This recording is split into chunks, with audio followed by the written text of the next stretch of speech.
Halo, nama saya Yulia Ingrid dengan nomor BP 191101-2014 dari jurusan Farmasi ingin menjelaskan mengenai botani farmasi. Beberapa topik yang akan kita bahas kali ini yaitu yang pertama ada pengenalan jenis tumbuhan berdasarkan habitus dan kegunaan, yang kedua, deskripsi organ vegetatif batang, daun tunggal dan daun majemuk, yang ketiga, deskripsi organ generatif bunga tunggal dan bunga majemuk, yang keempat, ada sel tumbuhan, plastida dan zat ergastik, dan yang kelima, jaringan epidermis, jaringan parenkim, jaringan kolenkim, dan jaringan sklerenkim. Pengertian botani farmasi, yaitu cabang ilmu biologi yang mempelajari mengenai tumbuhan. Sedangkan tujuan kali ini dalam praktikum botani farmasi yaitu agar mahasiswa dapat mengenal tumbuhan secara morfologi, anatomi, serta proses fisiologis yang berlangsung dalam pola hidup tumbuhan tersebut. Anatomi tumbuhan adalah struktur bagian dalam dari suatu tumbuhan, seperti sel dan jaringan. Fisiologi merupakan proses yang terjadi pada tumbuhan dari embrio hingga tumbuhan menjadi dewasa. Lalu ada morfologi tumbuhan, yaitu bentuk luar dari berbagai organ tumbuhan, meliputi bentuk serta fungsinya. Habitus. Habitus merupakan bentuk hidup tumbuhan. Habitus dibagi menjadi 4. Yang pertama ada Calamus, yang kedua Herbaceus, ketiga Calmus, dan yang keempat Lignosus. Calamus merupakan tumbuhan beruas dan memiliki buku pada tiap batangnya, sedangkan batangnya juga tidak berongga. Herbaceus merupakan tumbuhan berbatang lunak dan berair. Ia tidak memiliki zat kayu seperti bayam dan keladi. Calmus merupakan tumbuhan beruas, berbuku, dan batangnya berongga. Lignosus merupakan tumbuhan dengan batang berkayu. Lignosus dibagi menjadi 3. Yang pertama ada Frustescens, merupakan tumbuhan perdu atau semak dengan batang kayu yang tingginya kurang dari 5 meter. Yang kedua ada Arborescens. Arborescens adalah pohon, yaitu tumbuhan berkayu dengan tinggi lebih dari 5 meter. Dan yang ketiga ada Liana. Liana merupakan tumbuhan berkayu dengan batang yang memanjat pada tumbuhan lain. Kaulis atau batang merupakan karakter morfologi yang kedua. Kaulis ini sendiri dibagi menjadi 3. Ada bentuk batang, ada percabangan batang, dan modifikasi batang. Bentuk batang terbagi menjadi 4. Yang pertama ada teres. Teres memiliki bentuk batang bulat. Yang kedua angularis. Angularis memiliki bentuk batang bersegi. Yang ketiga ada quadraangularis. Quadraangularis memiliki bentuk batang bersegi 4. Yang keempat ada cladodia. Cladodia memiliki bentuk batang pipih, seperti asparagus. Percabangan pada batang dibagi menjadi 3. Yang pertama ada monopodial, di mana percabangan menyebabkan batang memiliki ukuran yang lebih besar dibandingkan pada tajuknya. Yang kedua ada simpodial, di mana percabangan menyebabkan tajuk memiliki ukuran yang lebih besar dibandingkan pada batangnya. Dan yang ketiga ada dikotomus, di mana cabang muncul di area kanan dan kiri pada batang. Batang dapat mengalami modifikasi. Modifikasi pada batang antara lain rizom atau rimpang seperti jahe, stolon atau geragi seperti ilalang, tuber atau umbi seperti kentang, bulbus atau umbi lapis seperti pada bawang merah, spina atau duri seperti pada mawar, tirus atau sulur seperti pada labu. Karakter morfologi selanjutnya yaitu adalah folium. Folium dalam bahasa Indonesia dapat diartikan sebagai daun. Dalam hal ini, sangat perlu dipahami mengenai kedudukan daun pada batang, organ pokok daun, organ tambahan daun, bentuk umum daun, bentuk ujung daun atau apex, bentuk pangkal daun atau basis, bentuk pinggir daun atau margo, dan bentuk pertulangan daun atau nervatio. Kedudukan daun pada batang secara umum dibagi menjadi 3. Yang pertama ada 1 lembar daun pada buku.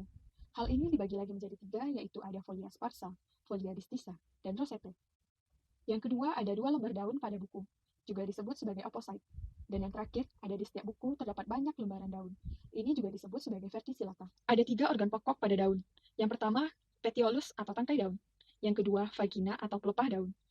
Dan lamina atau helaian daun. Berdasarkan kelengkapan organ pokok daun ini, daun dibagi lagi menjadi 2 macam. Ada daun lengkap yang memiliki ketiga organ tersebut, dan daun tak lengkap yang tidak memiliki keseluruhan dari organ tersebut. Selain organ pokok daun, daun juga memiliki beberapa organ tambahan, yaitu ada tendril atau sulur yang dimiliki pada sirih, picor atau kantong, contohnya pada kantong semar. Lalu ada spina atau duri.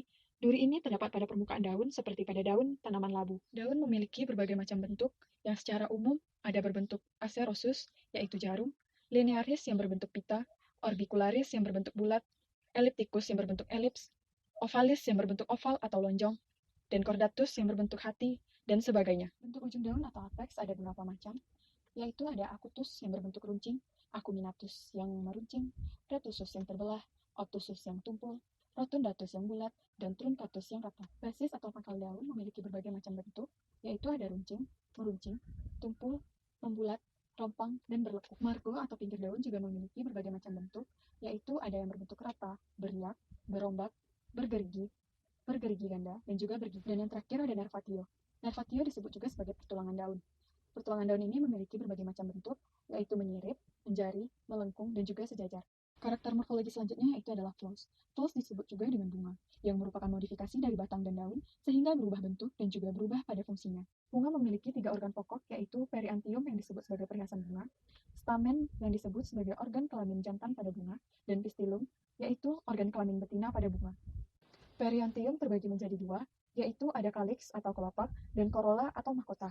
Jika hanya ada satu lembar kelopak, maka disebut sebagai sepal, dan jika hanya ada satu lembar mahkota, disebut sebagai petal. Selanjutnya ada stamen.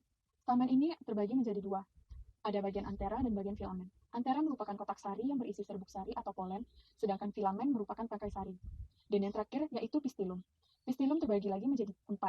Yang pertama stigma yang disebut kepala putih, stilus atau tangkai putih, ovari atau bakal buah, dan ovul atau bakal biji. Bunga dapat dikelompokkan berdasarkan beberapa kriteria. Antara lain, yang pertama berdasarkan kelamin. Bunga monoceus merupakan bunga yang memiliki organ kelamin jantan dan organ kelamin betina yang terdapat dalam satu individu. Sedangkan bunga dioeceus merupakan bunga di mana organ kelamin jantan dan organ kelamin betinanya berada pada batang yang berbeda.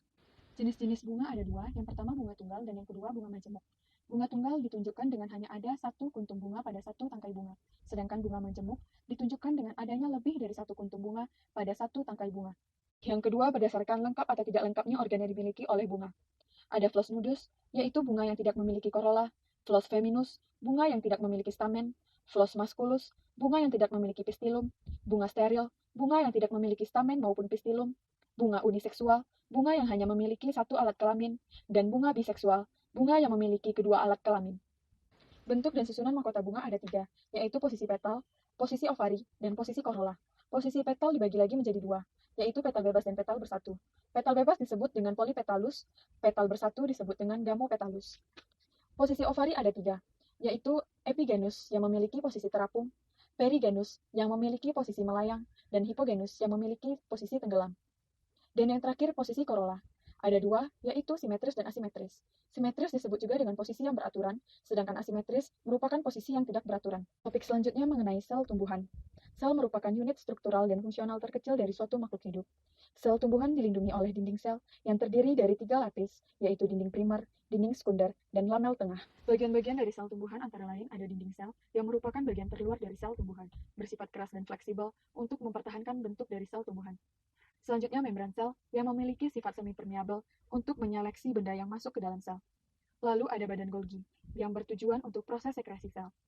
Lalu mitokondria untuk proses respirasi sel, plastida untuk proses fotosintesis yang dibantu oleh kloroplas, ribosom untuk sintesis protein, nukleus untuk mengatur kerja sel, vakuola untuk penyimpanan hasil fotosintesis atau sisa metabolisme, dan yang terakhir, retikulum endoplasma. Stomata merupakan celah-celah kecil pada daun yang berfungsi sebagai tempat keluar masuknya gas.